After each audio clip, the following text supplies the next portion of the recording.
Gunung Salak di Jawa Barat adalah gunung yang sudah berusia tua dengan hutan lebat dan medan yang cukup sulit dilalui para pendaki. Jika menilik sejarahnya, terdapat banyak cerita-cerita mistis yang menyelimuti Gunung Salak. Cerita-cerita tersebut berkembang dan dipercaya masyarakat setempat maupun para pendaki yang ingin menaklukkan Gunung Salak. Meski demikian, tidak sedikit pula kalangan yang tidak percaya dan menganggapnya hanya sebagai mitos belaka. Penasaran apa saja cerita mistis di Gunung Salak? Simak selengkapnya di bawah ini, yuk! 1. Kerajaan Gaib. Cerita mistis di Gunung Salak yang pertama adalah adanya kerajaan gaib milik Kerajaan Pajajaran. Sebenarnya, Kerajaan Pajajaran merupakan kerajaan yang berdiri pada akhir abad ke-10 Masehi. Kerajaan ini runtuh pada medio abad ke-11 atau sekitar tahun 1597. Meski sudah lama runtuh, tidak sedikit masyarakat lokal yang percaya bahwa arwah dari raja, ratu, dan masyarakat Kerajaan Pajajaran masih bergentayangan tak jauh dari lokasi kerajaan. 2. Perkampungan Setan. Cerita mistis di Gunung Salak yang tidak kalah terkenal adalah adanya sebuah perkampungan setan. Kampung setan di Gunung Salak ini mulanya diceritakan oleh seorang pendaki yang beristirahat di warung dekat area pendakian. Setelah selesai beristirahat, pendaki tersebut baru menyadari kalau warung yang didatanginya tiba-tiba menghilang. Hawa di sekitarnya pun berubah menjadi lebih panas. Pendaki tersebut pun kembali ke rombongannya dan meyakini kalau jalur pendakian yang dilewati tersebut terdapat kampung setan yang warganya kerap mengganggu para pendaki. 3. Harta karun yang terkubur. Gunung Salak juga menyimpan cerita tentang adanya harta karun yang terkubur di sana. Kisah ini bermula saat Jepang menjajah Indonesia pada 1942. Saat itu, Belanda kabarnya berinisiatif mengubur kekayaan mereka di Gunung Salak agar tidak diketahui Jepang.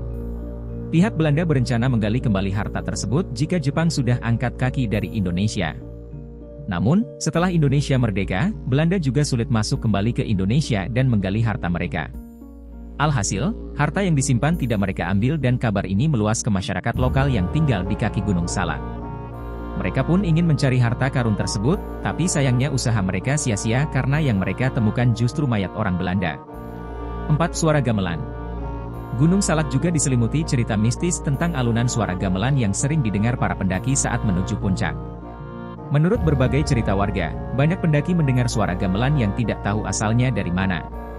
Saat suara tersebut diikuti, beberapa pendaki justru tersesat dan hilang tanpa jejak hingga sekarang.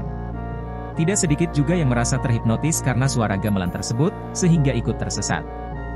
5.47 dan 48 hektometer. Cerita mistis di Gunung Salak lainnya adalah titik 47 dan 48 hektometer yang sering dianggap sebagai area lokasi hilangnya para pendaki secara misterius. Menurut cerita yang berkembang, para pendaki yang hilang disebabkan oleh adanya suara misterius yang seolah memanggil. Ketika diikuti, suara tersebut justru menyesatkan para pendaki di tengah hutan. Mereka seolah dipanggil dan dibawa entah kemana oleh makhluk gaib yang ada di Gunung Salak. 6. Misteri Curug Seribu. Selain ada area yang misterius di Gunung Salak, terdapat kisah seram tentang Curug Seribu yang berlokasi di daerah Pamijahan. Curug Seribu dianggap sebagai spot angker saat melewati jalur pendakian Gunung Salak. Curug Seribu diyakini terdapat banyak arwah yang bisa menyesatkan para pendaki, lalu hilang tanpa jejak atau ditemukan tewas mengenaskan. Selain itu, ada pula area pendakian yang biasanya dihindari oleh pendaki karena bisa menelan korban jiwa. 7. Misteri Kekuatan Magnetik. Cerita mistis di Gunung Salak yang terakhir adalah adanya kekuatan magnetik yang bisa membuat benda terbang seperti pesawat hilang sinyal dan terperosok ke dalamnya. Terdapat keyakinan bahwa pesawat terbang yang melintasi kawasan tertentu di Gunung Salak bisa hilang kendali dari radar pemantau dan ditemukan jatuh di lembah gunung ini. Salah satu kasus yang paling terkenal adalah pesawat Sukhoi Superjet 100 pada 2012 yang jatuh di Gunung Salak dan menewaskan sekitar 45 korban jiwa. Hal ini diyakini membuat pesawat hilang kendali dan sinyal tidak terdeteksi oleh pemantau. Itu dia beberapa cerita mistis di Gunung Salak yang beredar di masyarakat. Terlepas dari cerita yang beredar, ada baiknya untuk selalu berperilaku sopan serta menaati aturan dan norma yang berlaku, ya.